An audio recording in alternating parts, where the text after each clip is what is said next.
Yes, ma'am. I would like to move E2 and E1, just trade places with those two agenda items. Thank you.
Hello, how are you guys?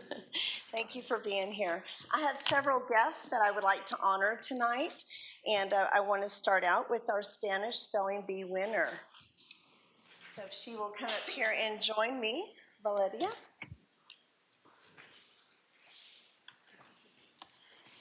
So she participated in our district-wide Spanish Spelling Bee, and she is the winner, and she will be representing us in Albuquerque at the state competition.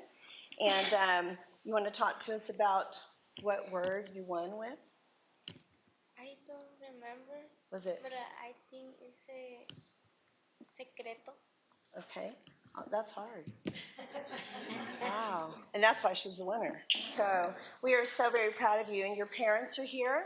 And so, are your parents here? No? Okay. Well, we are going to send her and her parents, along with Miss Stevens and Miss Campos, to Albuquerque so that we can support you and cheer you on. Okay? Yay. Awesome. We're very proud of her. This is for you. So she's getting a certificate for displaying confidence, critical thinking, and communication at the Spanish Spelling Bee, and you get a Wildcat pin. So good luck. Thank you. We're very proud of you. All right. We have some state champions in the house. Yes. I would like for our English Expo people to come up here, please, front and center.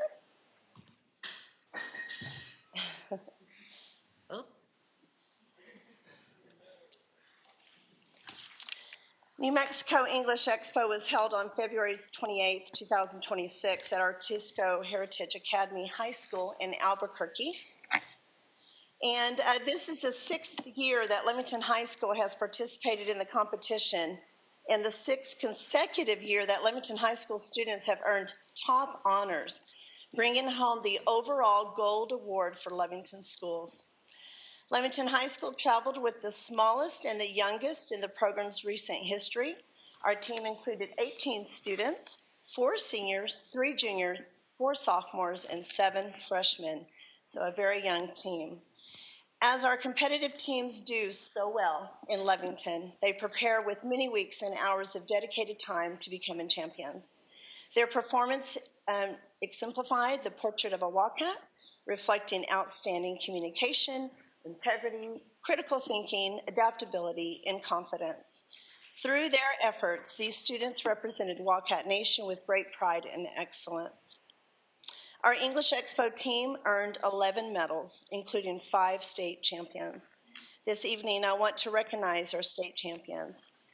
Michelle Palomino is the state champion in social notes. Bobby Ann Criswell is the state champion in poetry recitation. Rylan White is the state champion in proofreading.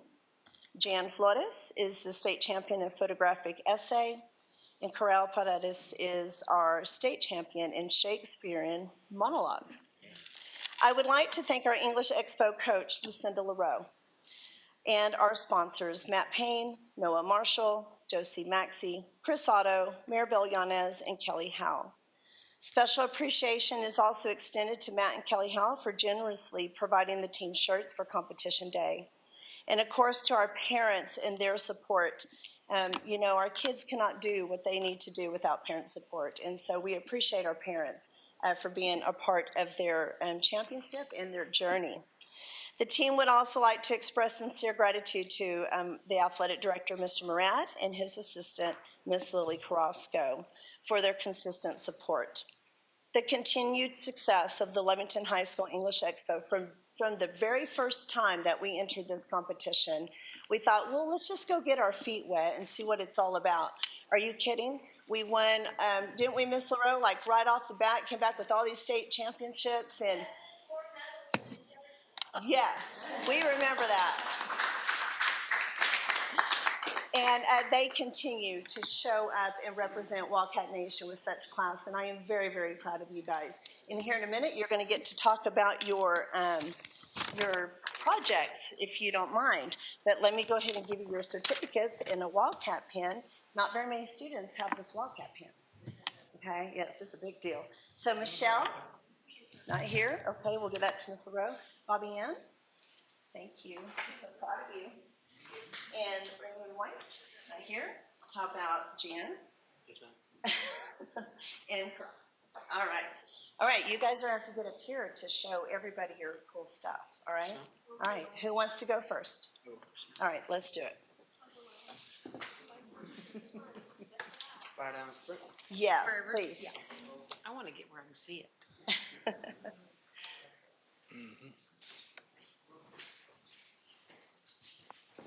I have a copy if anybody wants one.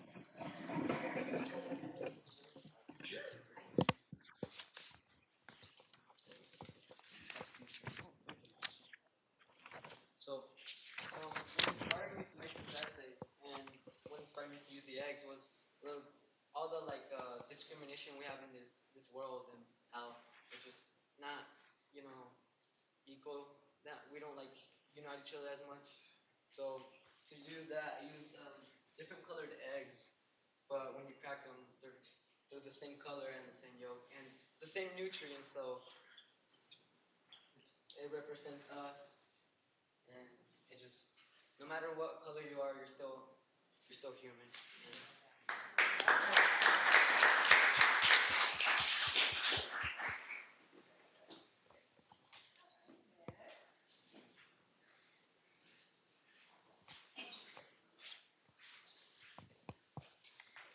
I am Bobby and Criswell, and I competed in poetry recitation.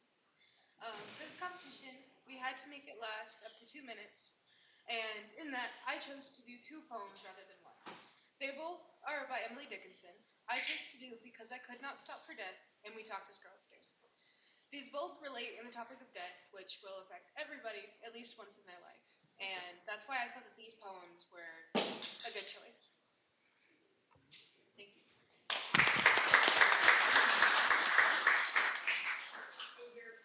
Memorized, right? You have to stand up there in front of people and do that. That's awesome. Very good. All right, next. Oh, yes. I'm so glad you're here. This is Michelle Palomino, and you want to talk to us about your project? Why you're a state champion? Okay. All right. Yes. Sorry I'm late. You're glad you're here. Okay, so yeah, my name is Michelle Palomino, and I won a state champion for social notes.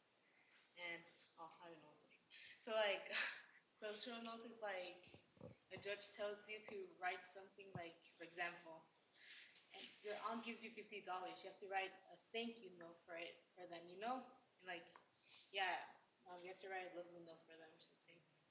And yeah, what did I say next? You know what I love about that is that we've lost the art of sending just thank you notes, right? And it's handwritten or?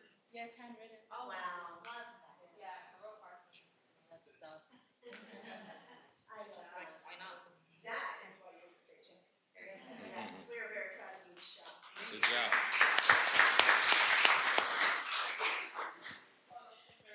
You did great. All right, who's left? All right. So, I'm Coral Payares. I won state champion in Shakespearean monologue.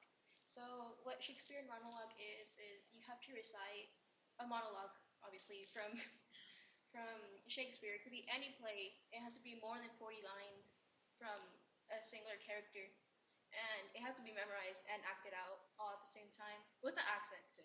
And I picked Juliet's monologue from Romeo and Juliet from like right before she takes the poison to fake her death to run away with Romeo.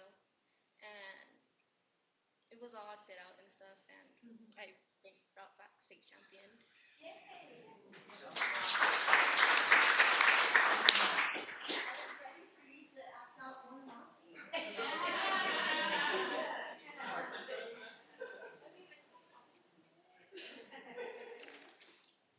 We appreciate you guys so much, and we're so very proud of you. So thank you for representing Wildcat Nation and doing it with class. So keep adding on to those state champions, right? How many of you guys are seniors?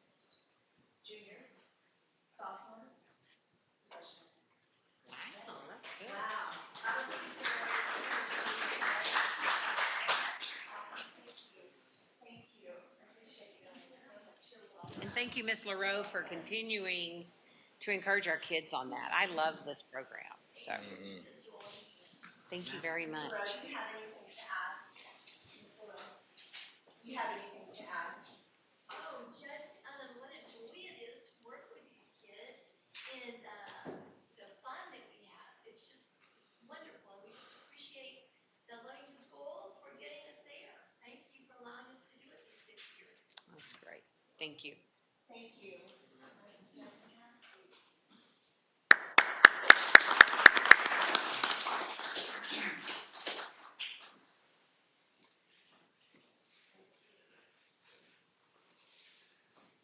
All right, my next guest is Mr. Juan.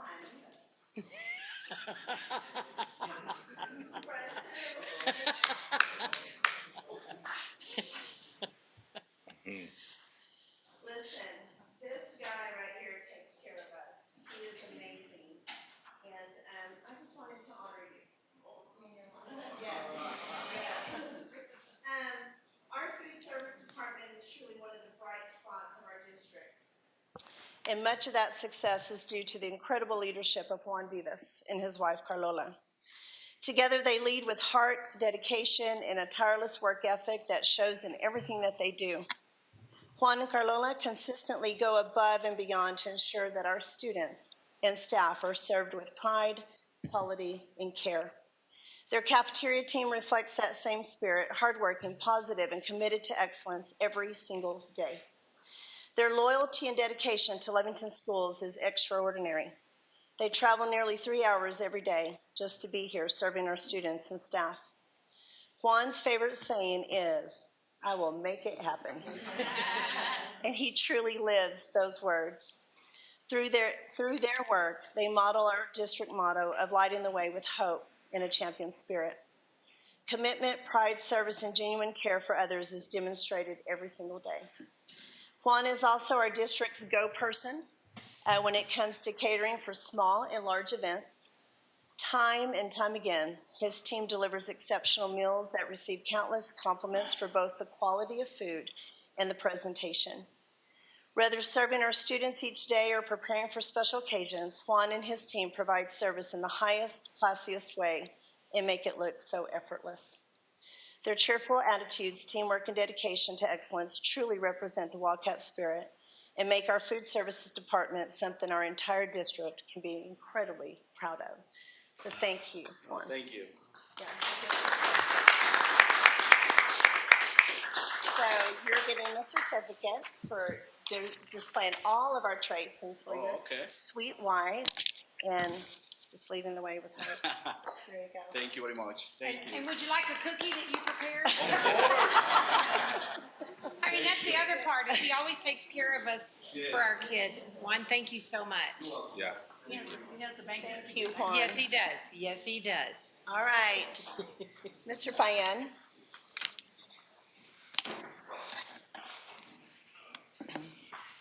I would like to welcome Mr. Payan tonight as one of my guests. As our CTE coordinator, Art has many accomplishments in his first year. Since rejoining our district, he's not new, he has worked diligently to establish clear guidelines and procedures for work-based learning, ensuring our students are supported, supervised, and set up for success in real-world environments. He has strengthened and expanded partnerships with local industry leaders, creating meaningful opportunities that connect classroom learning to high-demand careers right here in our community. He has provided consistent support to our CTE teachers, streamlined processes, improved communication, and brought greater alignment and structure to our programs of study. Most importantly, he has intentionally aligned our secondary CTE efforts with our district's strategic plan and Portrait of a Wildcat, helping students build confidence, communication, critical learning skills, adaptability, and integrity. Through his leadership, career exploration, and work-based learning, opportunities are becoming more intentional, equitable, and impactful, ensuring that our Wildcats are prepared not just to graduate, but to create, achieve, succeed, and transform. Thank you, Mr. Payan, for your education and your dedication. At this time, I would like for Mr. Payan just to give you a quick overview of our LHS CTE program. Thank you. And then I'm going to shake your hand. Thank you, Ms. Q. Thank you, Ms. Q. Good evening, members of the board. Once again, Art Payan here, CTE coordinator at Leamington High School. When Ms. Q approached me and said if I could come up with a little kind of synopsis of what's going on with CTE at the high school as of now, and she said, keep it about 2 minutes, I thought, man, how do I do that, right? You know, we blink and then it's March, right? So here we go. I will definitely try. I'll do my best here. Anyhow, currently CTE programs, we do offer 8 pathways for our students at the high school there. We currently have a total number of about 1,078 students enrolled in our pathways combined. Now, keep in mind some of these students take more than one class, right? So these numbers are kind of hard to track and keep up with because some are duplicates, right? Anywho, last year we did have a total combined certifications, approximately 535 certs. This year's numbers, as we're projecting to land within those numbers, we hope to exceed, but if we don't, what I always say is quality over quantity. So, but we are projecting to land within those numbers, 535. Possibly in a future report, we can give those final numbers. Okay. We are now, Leamington High School is now considered in the welding program an NC3 leadership school. The NC3 certification program is kind of a premier certification program in welding. So we've now kind of jumped on that bandwagon there. So as far as systems and opportunities for work-based learning, we currently have 12 students out of 20.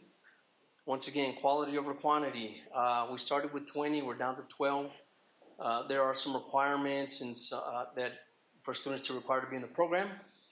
It is not in some of those students' best interest that the former assistant principal now monitors this program because I now hold them to the standards, and in the event of violation of those standards, they have to be removed from the program.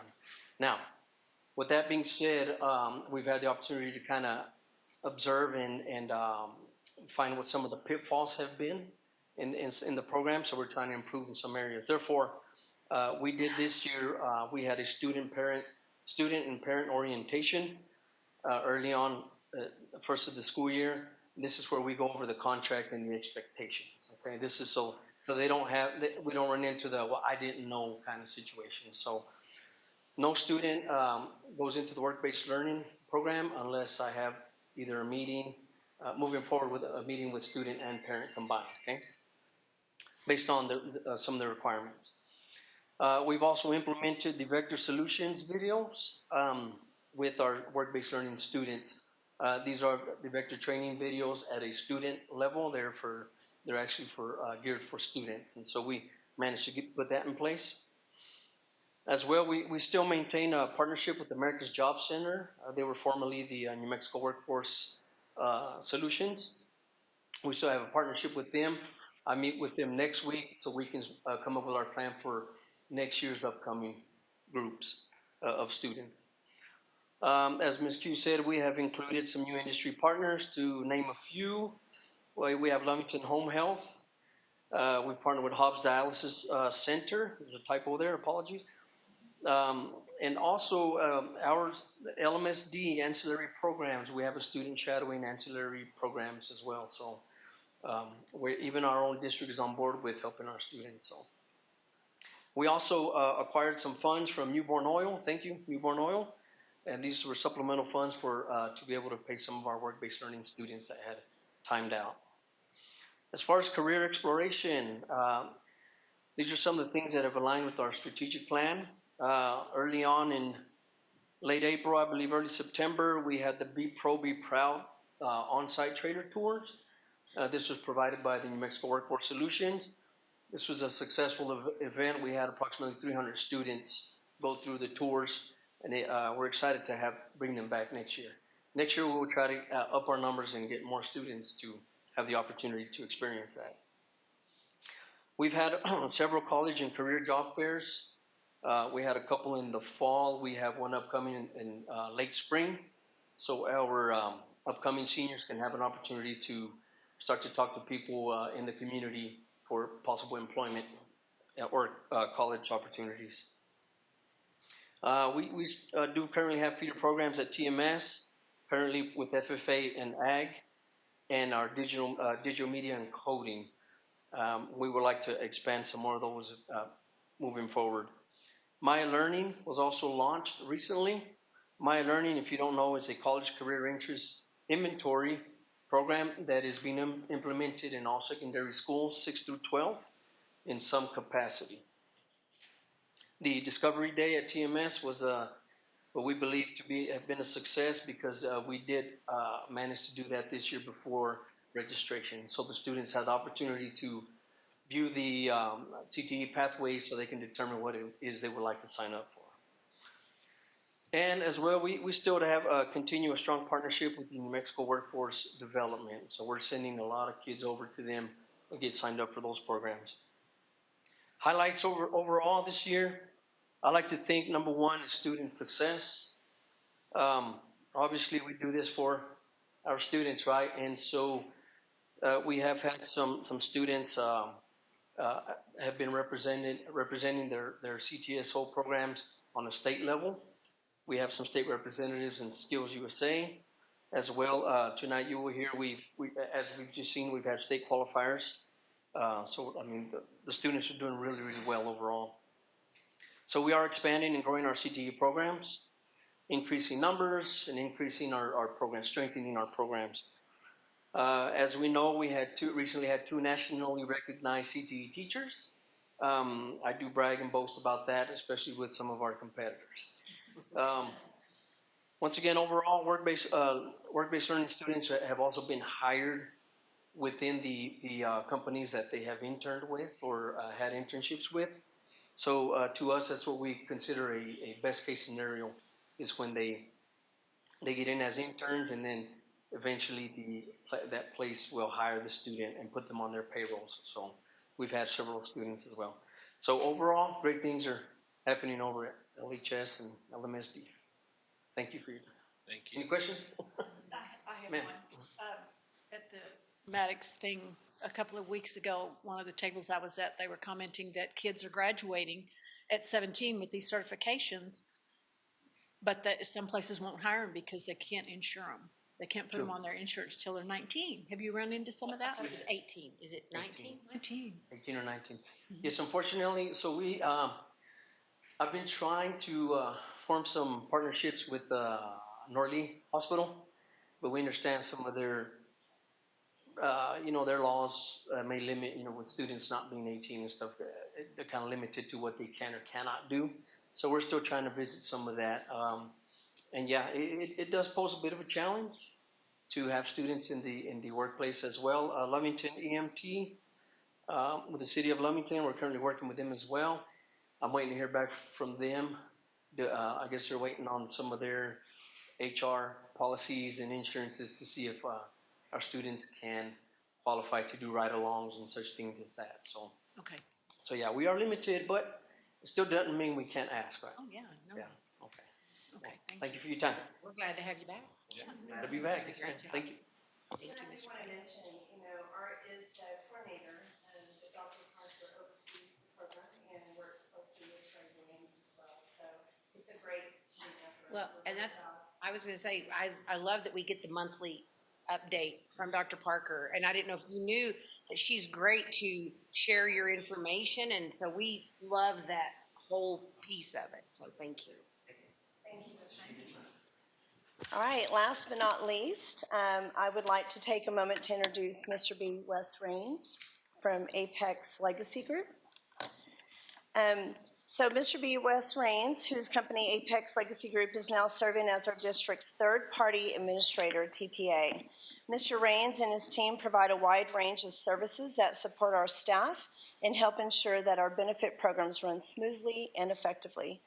I have been very pleased with how Mr. Raines represents the values we strive to uphold in our district with integrity and service and a genuine commitment to helping others.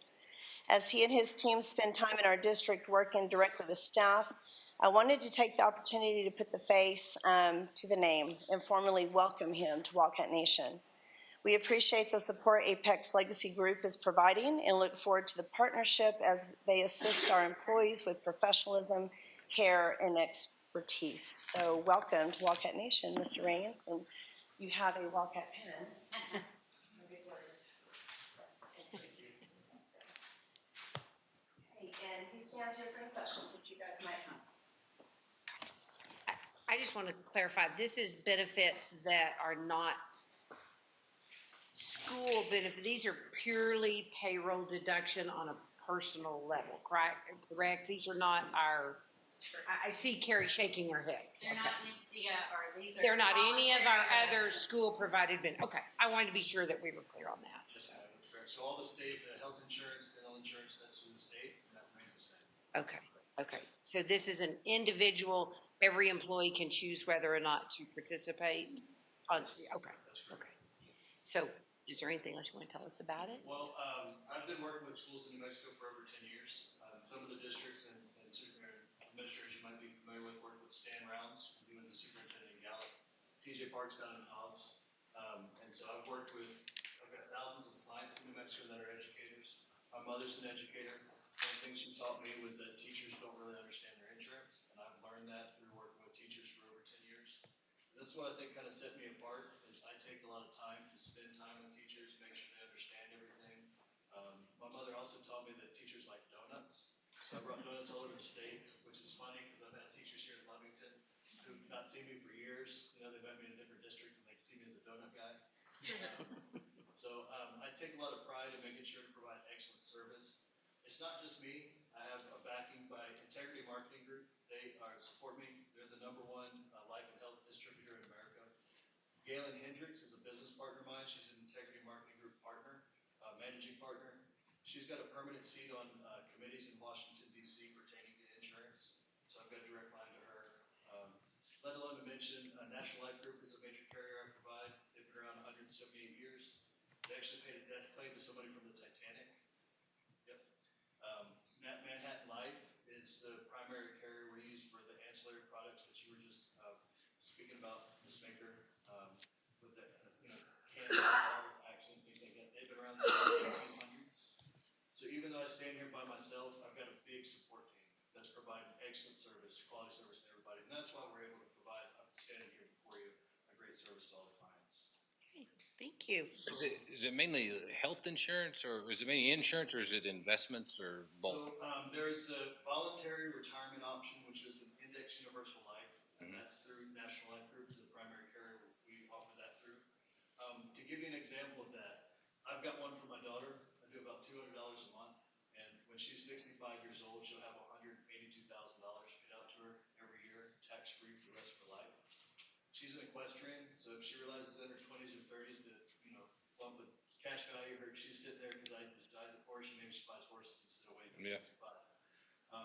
That's voluntary, so that's not through the district, not through payroll. We do ancillary products like cancer, heart, and accident. We don't do the major medical because that's offered through the state NCO and dental also is, they've got a voluntary life product as well. So no 457, that's still with First Financial? So that was who administered the premiums, so we are covering that now. The Apex Legacy Group is partnered with HR Aspen. They handle the premiums. But So as it'll far as still be investment, like choices, things like that. So it'll still be One America. So that's actually who First Financial handled the premiums. Right. So it'll still be through One America. And then, just so I'm clear, like policies that people had before, are they keeping them? Is this replacing them automatically? I know we're having meetings and are going through, but I don't know if it's explained. I've got a lot of questions, is what I'm saying, from different people. They don't understand, like, do we keep our old policies? Are they going away? Is it transferring to y'all? So it's not just one policy, so there's different types of policies. So like, for instance, AFLAC policies, where people have had them for say 25 years and they're grandfathered in the premiums, they can keep those. And then we'll still handle those premiums with that same carrier. So the Through grandfather. payroll. Yes, yep. American Fidelity, so First Financial, they canceled the group policy. So what happens is the American Fidelity policies, individuals are able to keep those, but it's not gonna be through payroll. It'll be bank draft, but they'll be able to keep those same premiums if they keep the American Fidelity policy. Does that make sense? Yeah. But a lot of the stuff where somebody isn't grandfathered in and pulled a premium, they're just being replaced with Manhattan Life because they get the better premium, better benefits for the same premium. Right. So it's kind of a complex answer, but does that make sense? So there's different scenarios. Yeah, a little bit. I just don't know if it's explained very well to our teachers or staff, because I've got a lot of questions myself. I'm like, you know. Well, I think you met with a representative for your wife, right? Yeah. Yeah. And he couldn't really answer any questions, because you weren't there, Yeah. of course, but, just like pre-existing conditions and things like that, I don't think they're well versed as far as explaining that. I don't know. So if somebody has a current claim, we don't touch those policies because we're making sure to serve the client, make sure that do the best thing for them. So a couple examples of that. I had a client that their wife had cancer a couple of years ago. They've got a current claim going. We leave that policy in force, and then we'll still be able to help them with those premiums. Or if it's the American Fidelity policy, they will pay that premium through their bank draft. And that was a choice of First Financial to release that from payroll. So American Fidelity can continue those benefits, but it's individually paid through a bank draft, not through payroll. Okay. And then if somebody has a policy for like 25 years through AFLAC, we can administer that through payroll, and they keep those same premiums. Are just a rep on it now, or? Yeah, HRS will handle the premiums. Okay. Yep. So I can, Mr. Busick, I can send out an email that if there's questions and. I mean, I'm just one, I just got a lot of questions because of what I do, and I can't touch this stuff, right? Like, we don't do any health stuff at all, but that's just my perception from it. Well, There's that's a lot why- of confusion. Yeah. I mean, there's a lot of confusion, and like, you gotta sign up by this day and this, that, and a lot of people don't realize what's happening. Have you had many teachers reach out to you? Because one thing I do is try to make myself available, and anytime I hear that there's confusion, I always make sure to reach out to them and address it. Because that's one thing I've always made sure to commit to.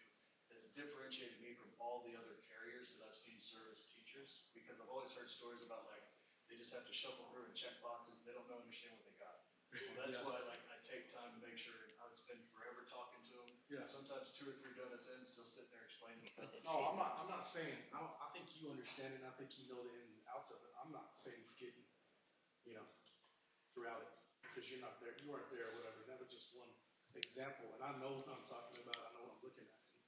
I'm just saying, it's not, I don't know, that's just my opinion about it. It's just been a lot of confusion of why it switched. What's the benefits? Is it always better in every situation to go ahead and do it with y'all, or are y'all comparing both just so they can make a choice? Well, and that's what we take the time to go through. Okay. So the agents will meet with them and ask, have you had an athletic policy for a long time? Because many of these teachers understand, I've been locked in these rates for 15 to 25 years, right? So we can help them with that. The American Fidelity, that's the one where they would pay for their bank draft. Yeah. Yeah. No, I mean, I'm just. I had, just because I've been doing this so long and I've got so many big movers in the industry that have been able to contribute to this, we've had people that they canceled major enrollments to make sure to be here. So that other gentleman that was sitting at the table with you, his father has been in the business for over 30 years and is one of the owners of HR Aspen who administers all the premiums. He could answer all those questions if you had asked him. Yeah. Yeah. So I think what I'm hearing is we've got staff members that really don't feel that they have all the questions. So if any board member or anybody hears, And if you said you're gonna send out something to all of our staff saying, please, okay, But I will send something else Okay. out tonight or tomorrow. okay, And great, then I'll just ask them to contact me. or Sure. Mr. Ramsey's contact Sure. information. Does that have to be done by a certain date, open enrollment's fixing to be over fast, like it's.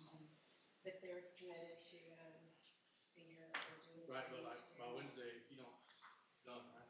No, it's not a hard stop on that, and that's one of the good things. The effective date is April 1st. So we can make sure that everybody has all the questions answered. Yes, ma'am. okay, Any other thank questions? you. And thank you, Mr. Busick, for the questions.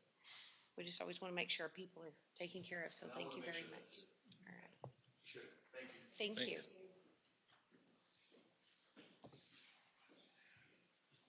Any others? All right. We are going to go ahead and move into the business portion. All of our guests are more than welcome to stay, but you're not going to offend us if you end up leaving. You're certainly welcome to get a cookie and leave and whatever you want to do that you're comfortable with. So we're going to move right on into our information. We have director's reports, and I'll open it up to the board for any questions from board members.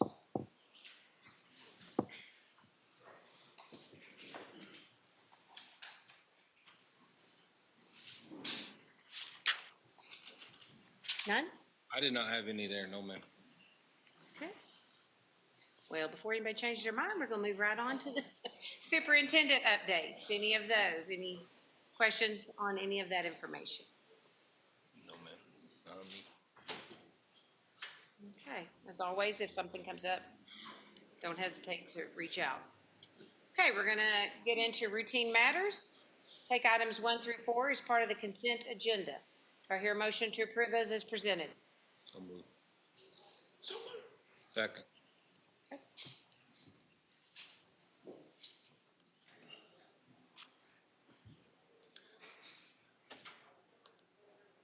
And I could not log into the board side of it for some reason tonight, so. You can just do a verbal. Okay, next item, budget adjustments. There was one budget adjustment, for Fund 31703, which is SB 9, and it was an increase by a special allocation for $274,000. We'll take it, won't we? We'll take it, absolutely. Any questions on that? No ma'am. Okay, do I hear a motion to approve the bar as presented? Okay.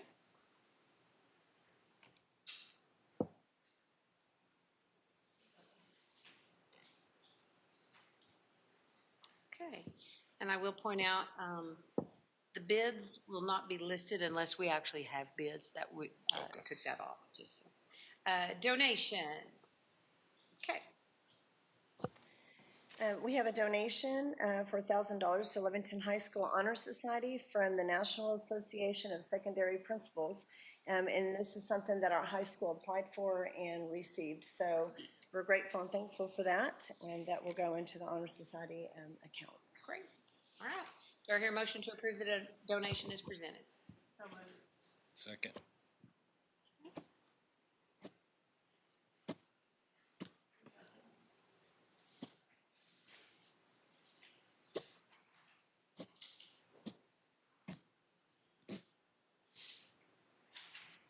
Okay. Moving into old business, second reading to review and revise policy J, sections 2150 to 4700. Okay. So I was asked to look at J 4550, and this is where the attendance, and this is law, so it must stay. We cannot revise that. And then J 3150 is about electronic devices, and so we're waiting to see what rolls out of Santa Fe from that bill that was going through, so. And I'm assuming that we'll find all that out next week at spring budget, yes. And then with anything that we need to clean up, we'll bring it back to the board next month. Okay. I have a question on the attendance portion. Is that being tracked by someone here? In other words, is athletic director or somebody tracking that? And From the 4550? yes, ma'am, with the 15 days. I'm just thinking, it could be an issue, right? I mean, you get down, because you're not gonna know your 15 days until the state track meet, state baseball, one of those tournaments. And You what know, are we I gonna would do? have to turn it over to Mr. Williams. What are we gonna Do do you- there? I mean, yeah. I think it needs to be asked. So if I remember right, that is the 15 days of school missed per Per semester. semester, for extracurricular Right, activities. so we looked into that. Currently, it's not being really Right. tracked, to be honest with you. But we look at most of our athletes, it's really not going to affect them per semester. If you look at how many away games there are per home games and so forth, I think we're well within that number. It could get, if we have the unicorn athlete that is bouncing from this sport to that sport that's leaving at different times. So that's something that we're going to have to look into is how to track that 15 days. I think it's, I mean, I can think of a specific example. I mean, you look at golf, there are 13 tournaments, so you're gonna miss 13 days right there. Correct. And so you have a person that's on the cheer team that's going tomorrow is gonna miss, so that's 14. Then they're gonna miss, Those couple you know what I mean? of- And so I would like for that to be tracked, and I would like for the athlete, I would ask that the athlete have a choice, you know what I mean? Because I think there's some of this stuff that a person may not need to go to a golf tournament if they know they're gonna be the catcher at the softball tournament, state tournament, right? They may not make the state golf, but they dang sure might be a good catcher at the state softball tournament. And if this is in policy, then I think we need to follow it, right? And so I would hate for you get down to that last state stuff starting in late April, May, and then now these kids can't go. I mean, I think it's something. No, it's state statute. Yes, it is. And so And I I- think it's something we need to pay attention to. I mean, do. And I think one of the concerns for me is it also says no class. So sometimes Wow. we have, okay, they're not leaving till 1:30 or 2 o'clock or something. Mm-hmm. And we don't want to punish our kids for being involved because I think every one of the high school teachers and sponsors and everybody would say a well-rounded student.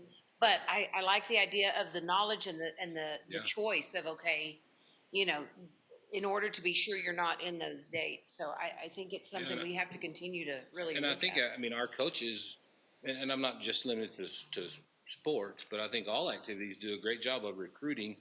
Hey, come be a part of this, come be a part of this. When you may end up not getting to be a part of it, you know? I mean, I think it's something we better pay attention to. We're gonna have a bunch of mad people Yeah. come. So you're still State gonna time. see kind of right And I now, think there's probably more than just a handful, I would think. I mean, I just look across at all the people that are involved in different things. And band, choir, Sure. I all think student you put council. in maybe some of our CTSO activities and Sure. so forth, because we have a lot of kids that are involved in not just athletics, but then they also get into the other NMA Yeah, no, I think sanctioned that's- activities, and that's where your crossover. that's what I'm saying. It's all extracurricular activities. And these so. kids and teams that are advancing don't need to be punished by that, you know, all of Sure. a sudden the catcher can't go because of this. I mean, I agree, we need to really make sure. So I will get with my team and we will dig a little bit deeper and get it taken care of. I wonder about if we also visited with Dan Castile, who is the attorney for the policy services, if he might, I don't know, you know, he's our board meetings and things, he might be able to offer us some insight on that as well. Because there may be some information that we're not aware of. Well, and I can't imagine where the only district. Exactly. No, I Exactly. agree. So you're right, he may have already dealt with it and can Okay. offer us some suggestions. Yeah. I could just see it being concerning. Yeah. Yeah, if they qualify for something at track, but they've already missed too many days. So you can't go? Can't go. Okay, anything else on these? Okay, if not, do I hear a motion to approve the previously recommended changes on those policies as presented? I so moved. A second.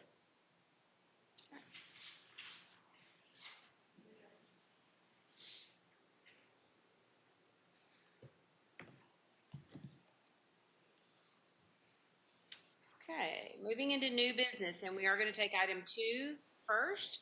That would be consider approval of out-of-state travel for the FTC Robotics and DECA. Okay, so we'll begin with the out-of-state travel for robotics, and I believe I saw Mrs. Okay, De La Cruz and Mr. Hine. Any questions? You guys make it pretty easy for us. Questions from the board? Okay, No, for me. All right. It's good. thank you. Thank That was you easy. for being here.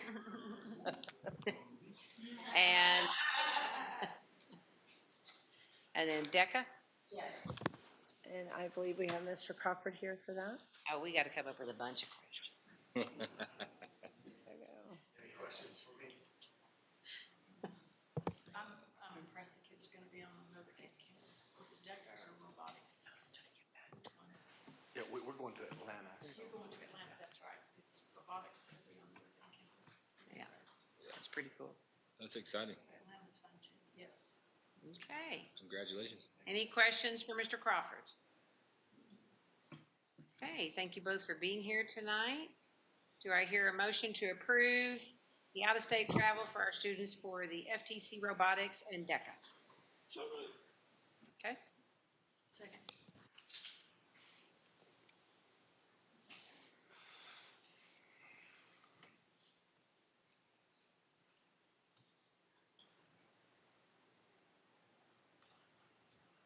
all right, thank you. Next item, consider approval for request of donation from the Lovington Youth Sports Association. Sam.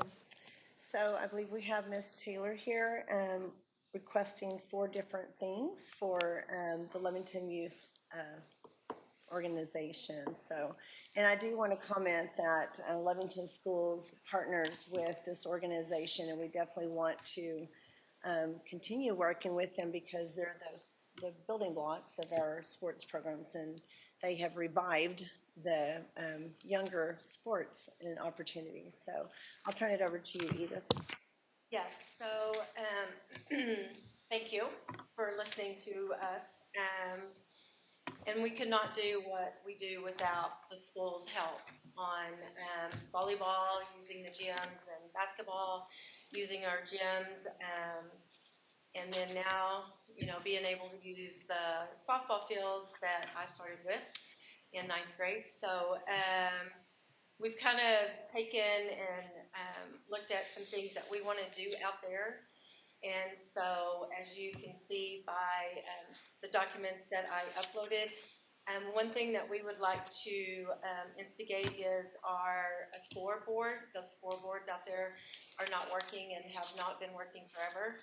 And I got with a company that we did the same scoreboards in Jefferson and Yarborough. And so they come and install them. And this quote is based on the poles that are already out there, the size that's already there. So we don't have to go with new poles and have to dig them up and make new ones and so forth. I've already talked with a couple of businesses that are looking to go ahead and purchase 2.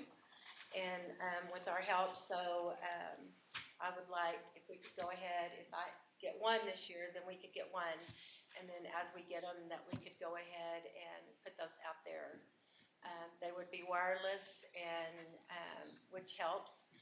I think now we're looking at maybe the electrical out there.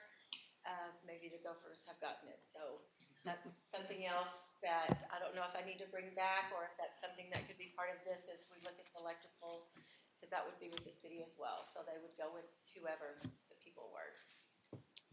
So that's the first item. Okay. I didn't know if y'all wanted to vote on it or what. No, it'll be all together. Okay. But the 14,420, is that for 1 scoreboard? It's for 1 scoreboard, yes. And how many fields are out there? There's 4. But we're also looking at, Robert Perez is looking, so Coca-Cola did those a long time ago, and they did baseball and softball, but you had to use their products for like 10 years. And so we're in the process of looking at that too.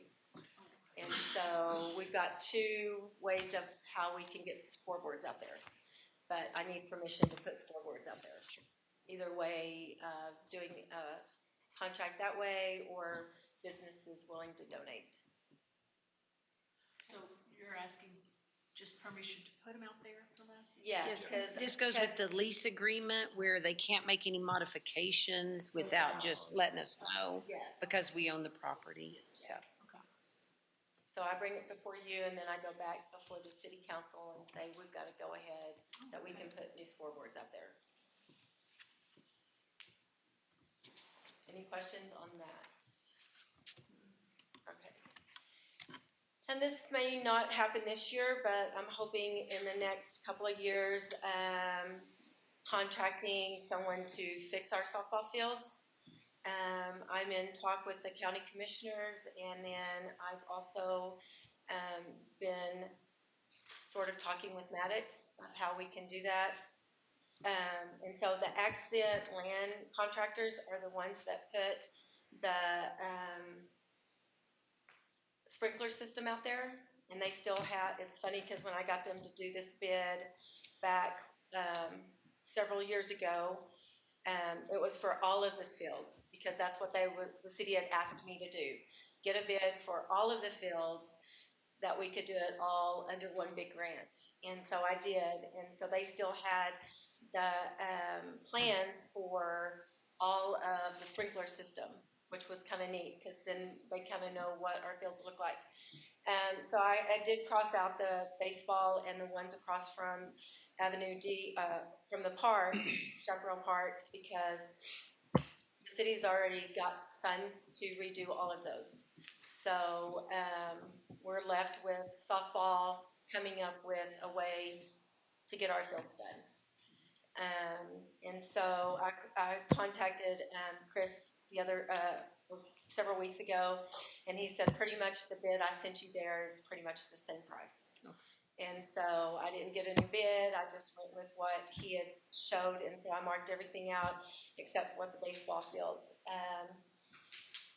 And so, like I said, that may take a while, but that is something, and what they do is they come in and they go 4 inches, they take all of that caliche out, so a way that we could save money, he said, is we could get people to come get the caliche out, because it's 4 deep, they come in and then they do everything. They do the warning track, they do all of the infield, they move bases.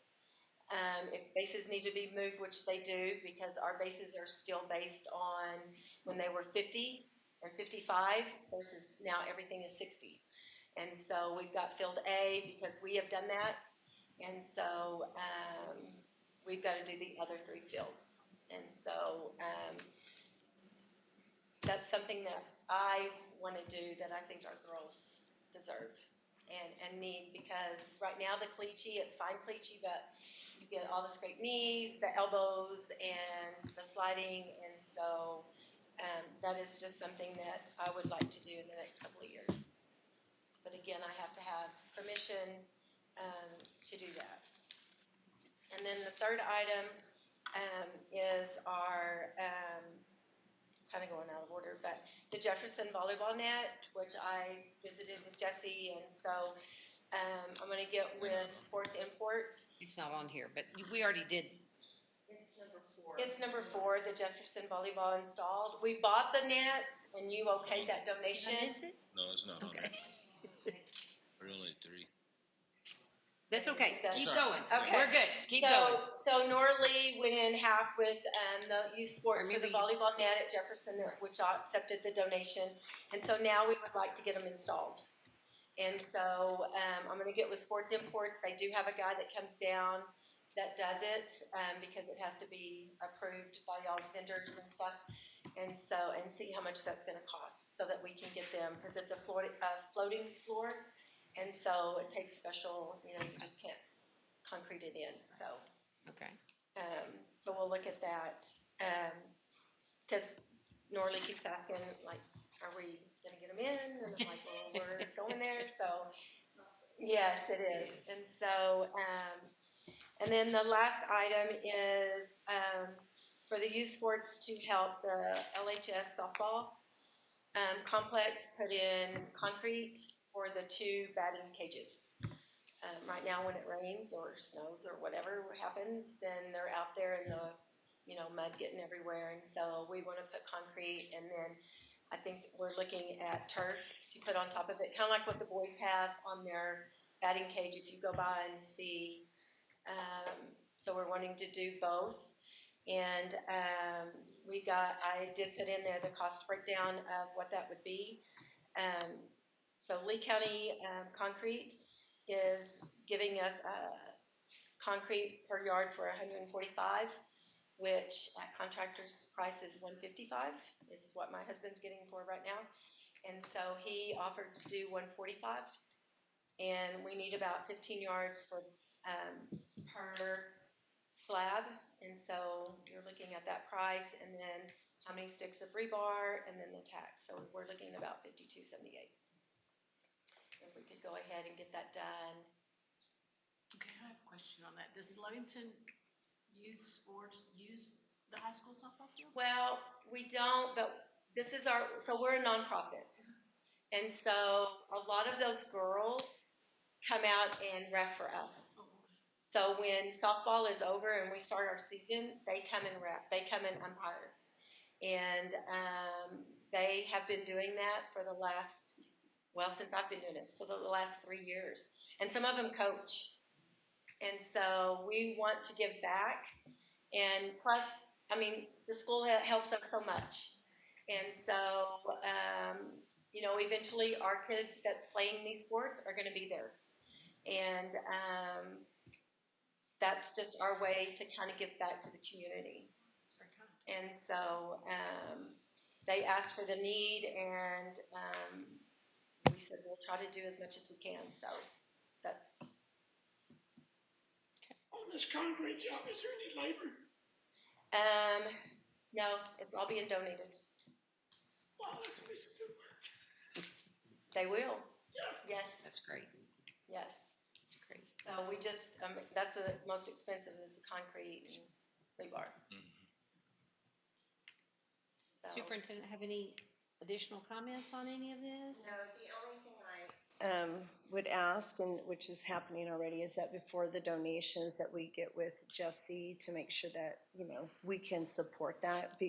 Prime example is the Jefferson floor. It's a floating floor, and so it takes a little bit more. And that way you guys know too, as you're contributing financially, what we're looking at, because I think it's going to be a little bit more, right, Jesse, than what we anticipated.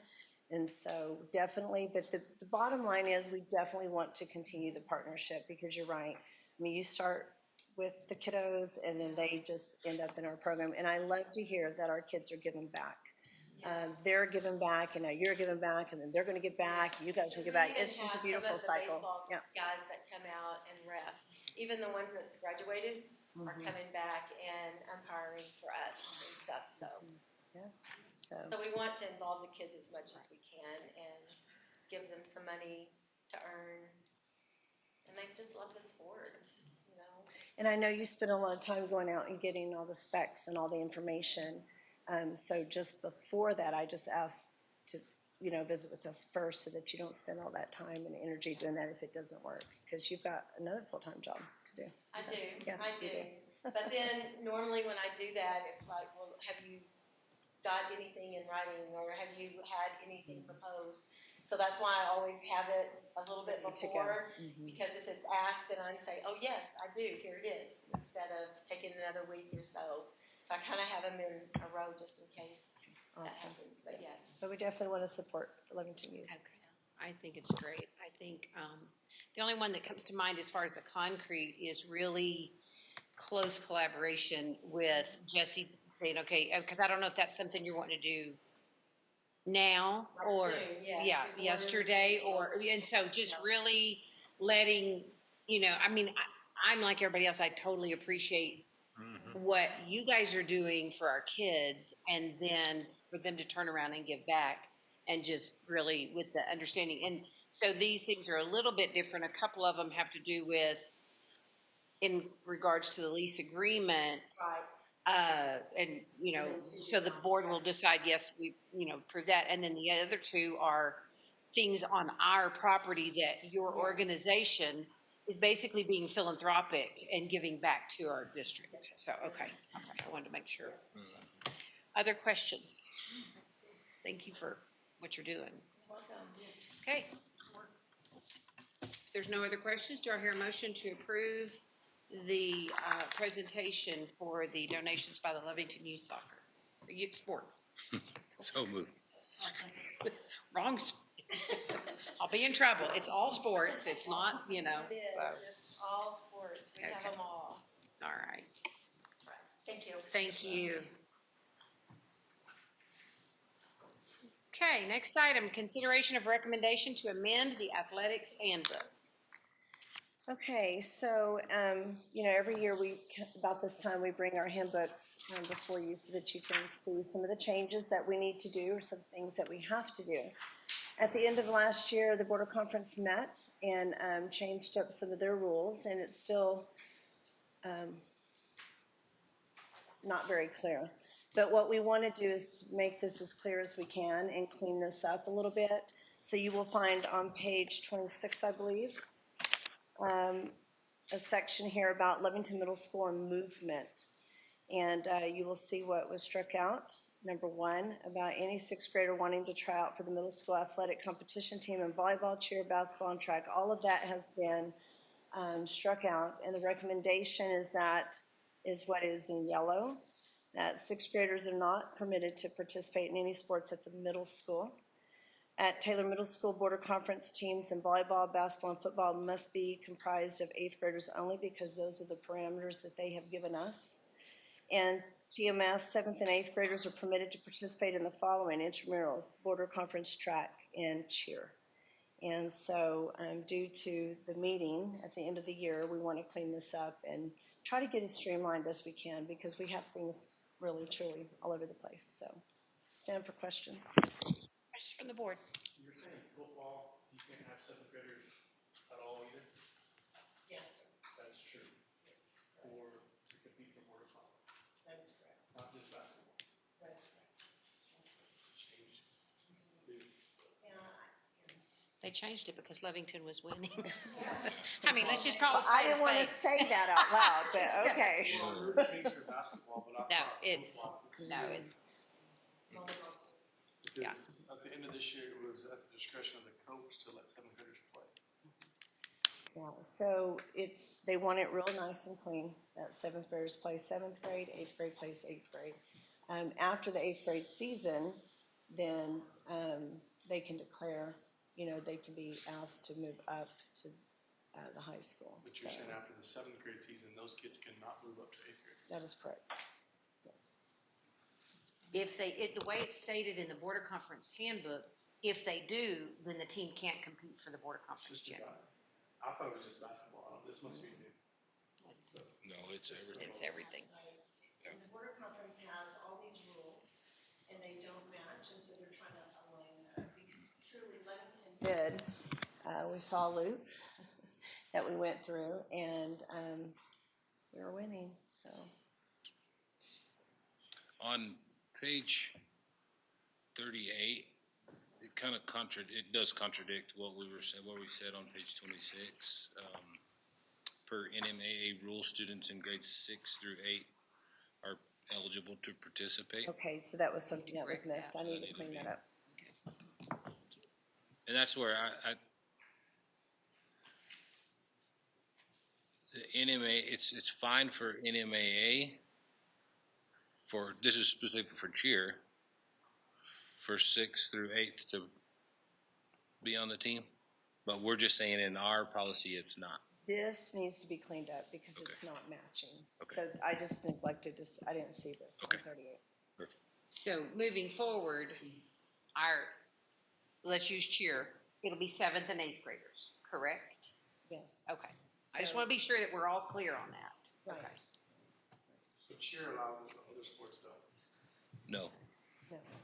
that's wrong on page 38. It needs to be corrected. Yeah. Yes. To match page 26. And I do like the idea of being consistent across all things with our 6th graders. Yes.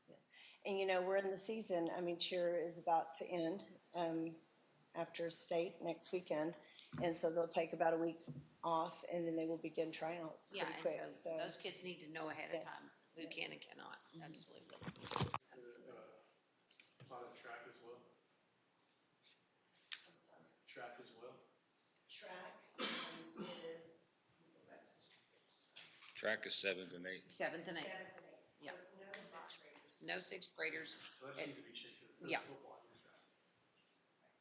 But you're saying football will not have seventh graders. That's correct. But they'll have the intramurals. And I think that's one thing that I appreciate what the Lovington Youth Sports has done is helping to fill a gap. And we talked about it a little bit last year when we had this conversation. What I'd like to see the district do is really commit to really supporting a stronger intramural with those because I feel like our sixth graders get left hanging. And so really, you know, maybe it's a 6th and 7th intramural or something, but I think that that's something the youth sports organization is doing their part, and I'd like to see, now that we know that our sixth graders are kind of left out of that, let's commit to really supporting that intramural piece, so those kids. Well, 6 and 7. Yes, yeah. They, 7th can do it, but they can't be on an 8th grade team. They can't be on a border conference team. Yeah, you can have a. No, go ahead. But like for like youth sports, like for volleyball, we have now 3rd, 4th, 5th, 6th. So during volleyball season, we have volleyball, and then during basketball season, we have basketball, and then after that, it's whether or not we do soccer. Right. And you say softball. So I think just really helping to build that, because you guys are doing a great job of. There's a gap. I don't know how. We don't know how to build, because we have so many that's playing at 6th grade basketball. Even our volleyball teams, we have 4 girls teams of 8 and 9. But there's something, they get to that middle school and they find friends, and the friends don't want to do it, so they don't want to do it. And so there's got to be a way, because I've sent our roster up to 7th grade to say, these are the kids that's played for us, get them out. But those kids don't, whether girls or boys, they don't want to play anymore. So I don't know how we build that to get them out there. So, again, maybe we can just continue to work on how we do that, because there is a 7th grade team, but yeah, part of that's the age. So. All right, other questions? While we're on the handbook, do we need to put, or maybe I missed it, is there something in here about the charter schools, homeschools, that information? That, or at least it's a not reference to the policy? to our I mean, policy. just so it's We have the laid policy. out. Right, I know it there's a probably policy, would but be, just so it's referenced here, you know what I mean? I don't know if maybe it's not appropriate. But what I'm understanding you ask is if we can put I'm asking, do we need to? I think I think it yeah. may help clarify some things with. Because we tag it on the other end. The Right. policy references the activity, that they have to abide by the activity handbook. So maybe we need to reference it on this end as well, in alliance with that policy. Yeah, it's a good catch. And maybe private and homeschool. I think charter, whatever, however our policy. Yeah. Yeah. Yeah. The way it reads however it reads in the policy, we can look that up. Yeah, that's right. Whatever it says there. Yeah, I'm questioning too, should we reference the J4550 in this as well? It very well could be. You know? But then whose job is it to track the absences? I think that's just something to. So yes, do J for maybe just for information for, if a parent was homeschooling and they need the information just so that they'll know what's out there. It is 4350 is the policy that discusses that. Thank you. Anything else? Okay. Not hearing anything else, do I hear a motion to approve the recommended changes in addition to the ones that were noted tonight to the athletic activities handbook? So move. I'll second. Okay. I hadn't thought about that with the reference. I like that.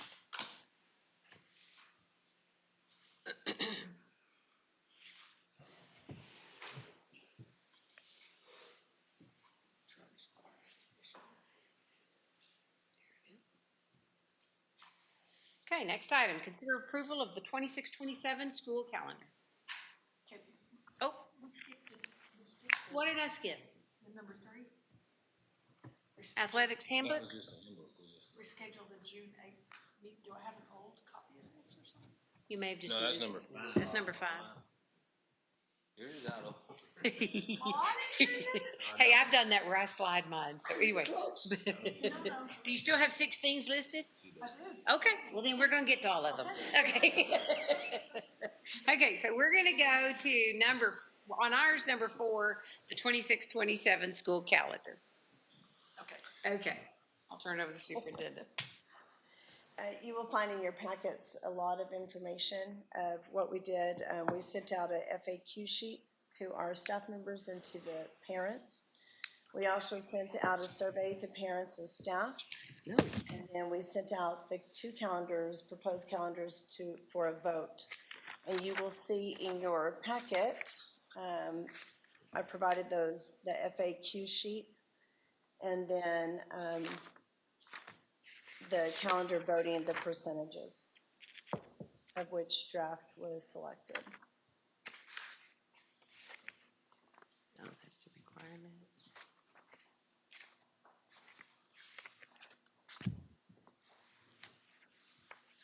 Some of this information wasn't in the last time I looked, so Okay. I'm taking just a minute to look. That's fine. Or in this order. I know. Well, I don't care. Let's do this.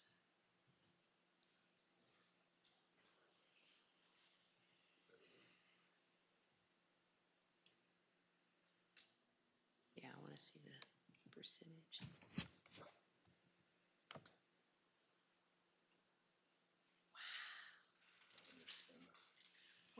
We get When a they lot of submitted their votes, responses. was there a place for them to comment?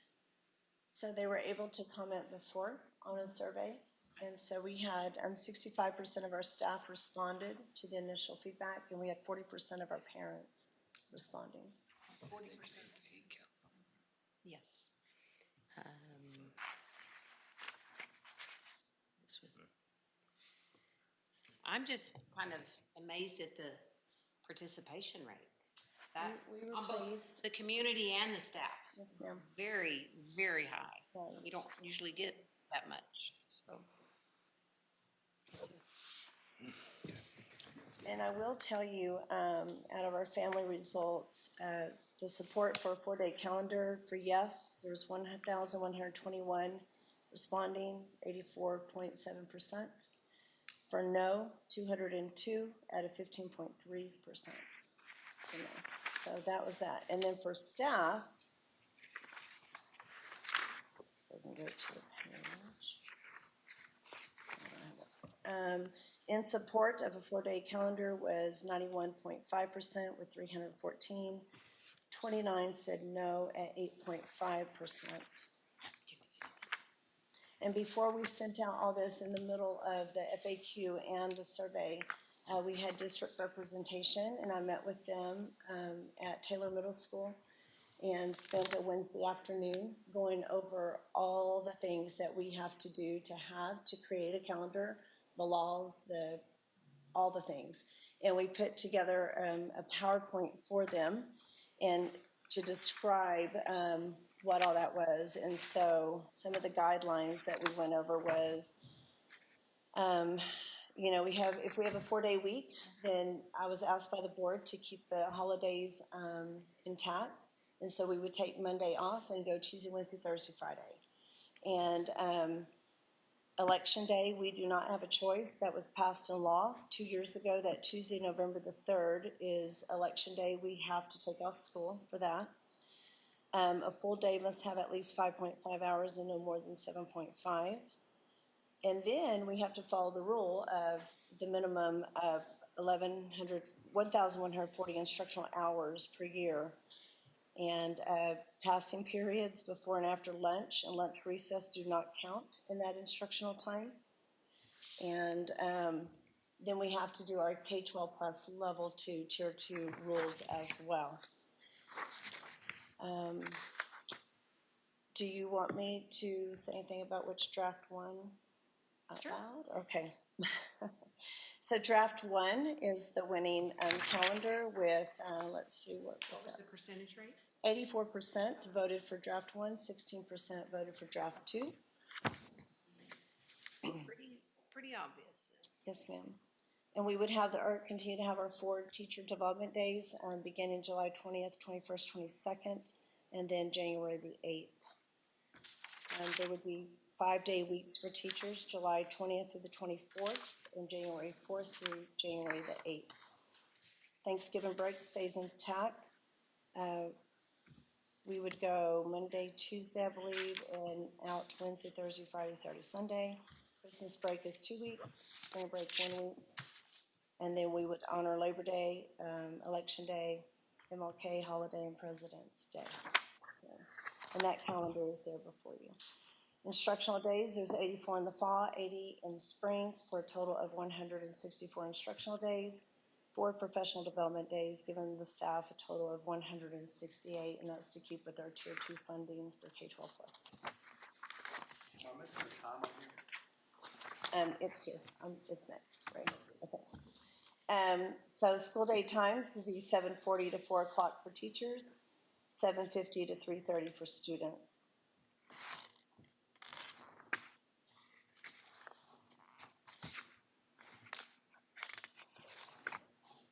And I will say, just because I asked this question about holidays like the one in January and the one in February, as we've gone through the policies, it's real clear in the policy that legal holidays have to be provided. And so I thought, well, because I was one that said, well, why don't we not have the January holiday? And you were a great response to that of, we want to be sure that all of our employees have that opportunity, but it actually says all employees shall be entitled to legal holidays. So, and I did include that that PowerPoint in your packet of information, so that should be there. Would you repeat the times with the teachers and students? Yes, ma'am. 7:40 to 4 o'clock, Okay. staff. 7:50 to 3:30 for students.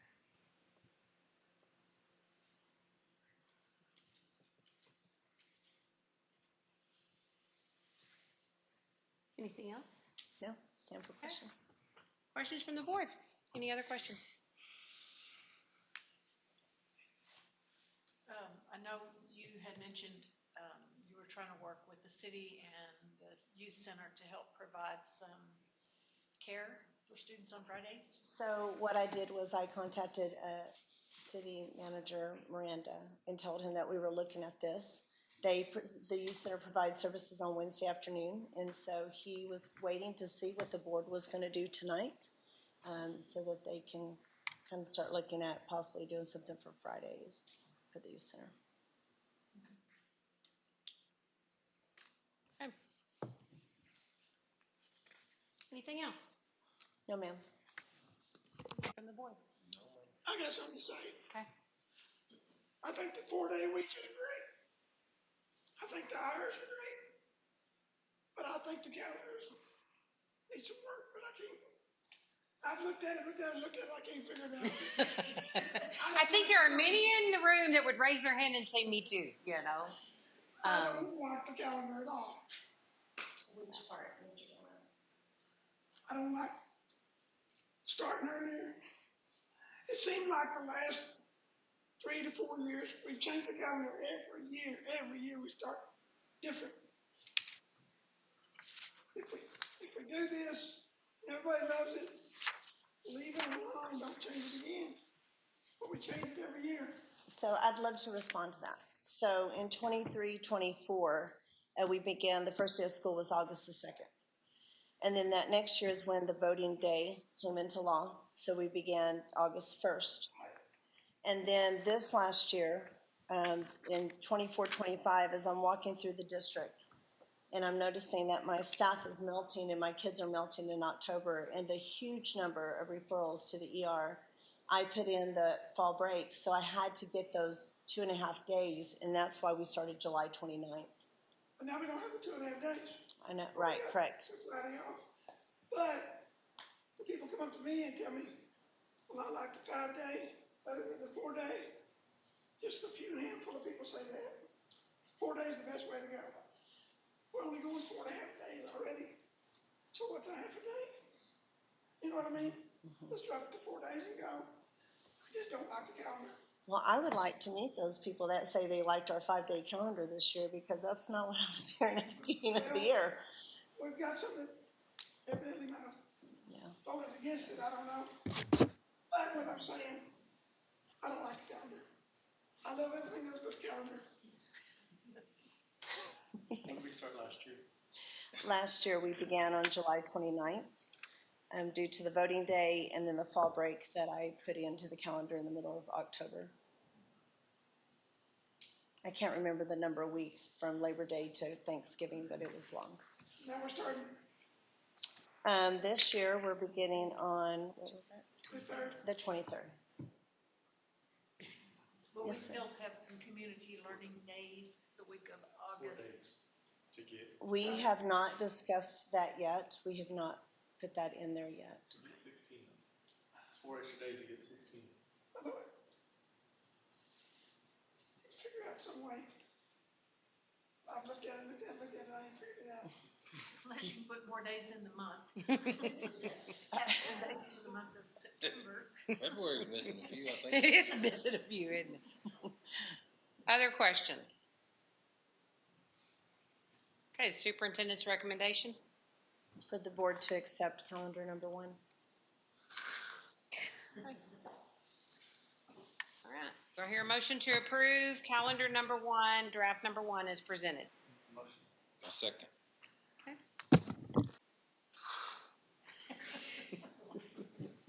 Really intimidating.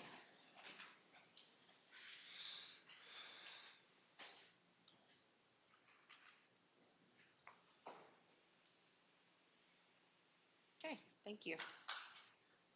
All right, next item, number 5, consider approval to reschedule the June 8th board meeting. Yes, ma'am. I'm asking to move the date due to, I sit on the NIMCEL board, and we have meetings that Monday, Tuesday, Wednesday. So I'm suggesting possibly Thursday, June 11th, but I'm open to whatever you would be easier for you guys. Okay, I'll open it up to the board. Thursday, June 11th at 5 o'clock. Is that? Okay.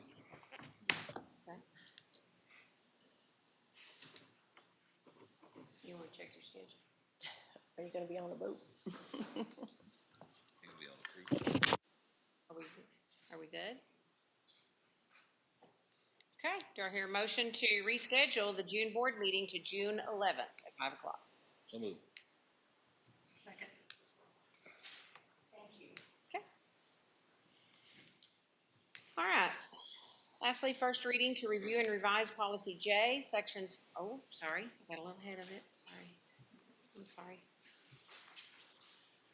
First reading to review and revise policy J, sections 4711 to 7261. We really did not have, we've worked in this section before, and so we did not have any recommendations, really. And so didn't know if you guys had any.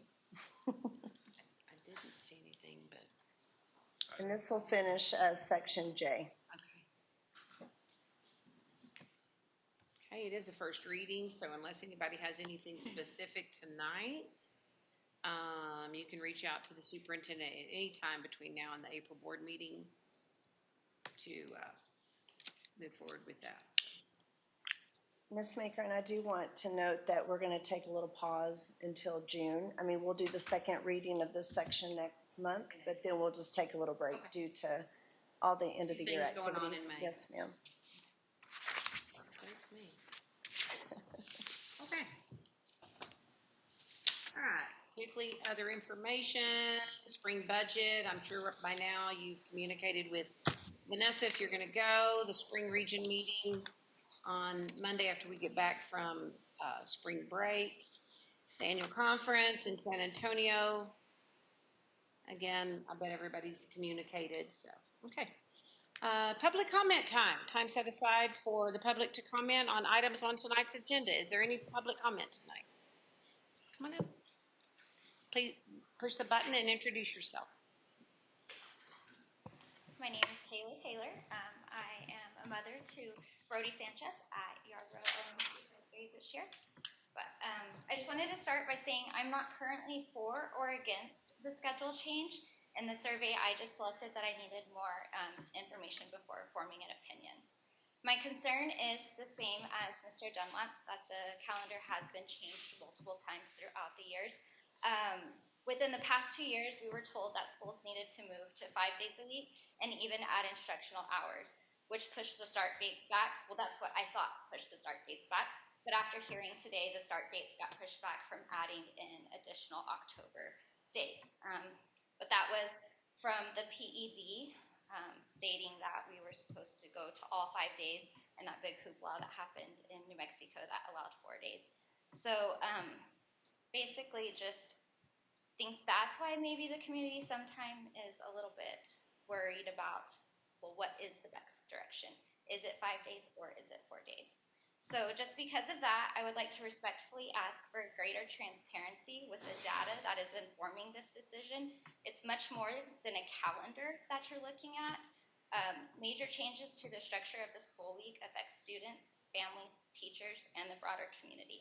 So it would be helpful to understand both the reasoning behind the proposal and how its success would be measured over time.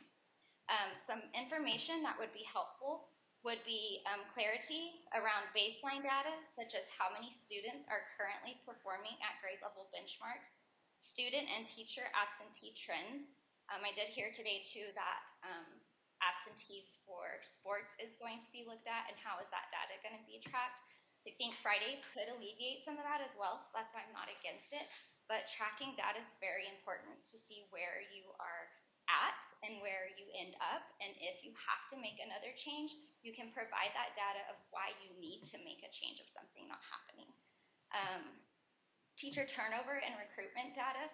I know that it's hard to get teachers right now. My son had 2 long-term subs his entire 4th grade year, and that was very difficult. So I do understand the 4-day for that too, but data to know if your 4-day is going to help that, or if, you know, it runs your data everywhere, you know. Comparisons with other districts that have to implement the K-12 plus funding, and if financial savings are part of the motivation as well, shared project cost savings and how those will be tracked would also help the community understand. The timeline seems very fast. I know the discussion started on February 18th, and then the information was given to the parents on the 23rd with the survey on the 24th, and then the proposed schedule coming out. Again, I'm not for or against, but I do think that you need to make sure that you take the time to gather the data before you start, and then implement, and then have the data after you start. So this year might not be the year. It might be if you already have some data that you can trend and go ahead and get out there. I also want to briefly mention how scheduling affects student services. My child does have an IEP. He's in for dyslexia and comprehension support. And over the last 2 years, in every meeting, it has been told how difficult it is to provide for services because there's not enough time in the day. So just to experience that and know that the day is going to get longer or shorter. I did hear the time being that for employees was 7:40 to 4 o'clock, and for students it would be 7:50 to 3:30. I don't know. I think that they're staggered right now. That would be something that would be great to know. But it is very hard to get through the Yarborough and Jefferson time frame. I hate the discussion of drop-off lanes, but it is. If you're giving 10 minutes for your kids to be able to drop it all around town, that time frame may need to be looked at with the extension too. I don't know of other places and how their schools are spread out in the time frame. I don't know if that's door opening time or not, but that would be something that a lot of parents would probably want to know. How early am I able to drop my kid off? Because I may have to get the other one all the way across town at a certain time. And what does that open up of a greater time frame? You know, it's not just 7:40 to 4 o'clock sometimes or whatever. So just making sure that we look at that as well, because traffic is bad. We only have one lane on Main Street now too, yay that. So just, I mean, all that kind of stuff. But the major thing is just the data, just because if you do have to go back on it and change it once again, you can have something that you can come back to the community and say, we've looked at more than just a calendar, because every year it's a calendar with no other data attached to it. And I do see some of the reasonings that it would be good, but some of the reasonings why it wouldn't be good. So also another addition that I've kind of seen as things were posted on Facebook and everything, and that I looked into as well, is block scheduling. Not saying that that has to be with 5 days, but also could be looked into for a 4-day as well. Longer time in the core classes, I think, is a missing piece for sure. You could, I mean, of course, what block is Monday and Tuesday, the certain classes, and Thursday and whatever day. The other day, the other ones, but I think that's where we're missing a lot. That's when I'm in with my IP on my kid. That's the major thing I don't want him pulled from, is the core classes. And so it gets hard, but having longer time in those maybe would help some scores. Again, I do believe change is needed. I just simply request that maybe we have some clear data, measurable goals, and that transparent process to the community. I am an Orly employee, so we do all that good project management stuff. But as Ms. Q had mentioned, that she did a session with the teachers where she showed them a PowerPoint and stuff. Maybe a community session that once data is presented and can be presented to the community if they want to be involved. I know it's hard to get people here. I think I'm the only parent at the school board meeting. But also there's, in project management, there's TOE sessions where you can get together with the community and see what the threats are, the opportunities are, and the strengths and weaknesses that you already have. So maybe collecting some of that data before completely jumping into the 4-day. Not saying it's bad, but my suggestion would just be a little bit more data. That's all I have. Thank you. And we do appreciate you being here. And the board doesn't typically comment in response, but I must say, how many times do we hear the word data? And that is the love language of so many people sitting in this room. So it's a great point. And that is the love language of the district. They're constantly, gathering data. So thank you very much. Appreciate you being here. I know I'm not supposed to comment, but I'm like, we should probably hire her. I don't know. It's like, call David Shaw and say, sorry, we're going to have her. Yeah. Thank you again, Kayla. Appreciate that. Okay. That brings the public portion of the meeting to a close. Do I hear a motion to move into executive session? So move. A second. Yes. Yes.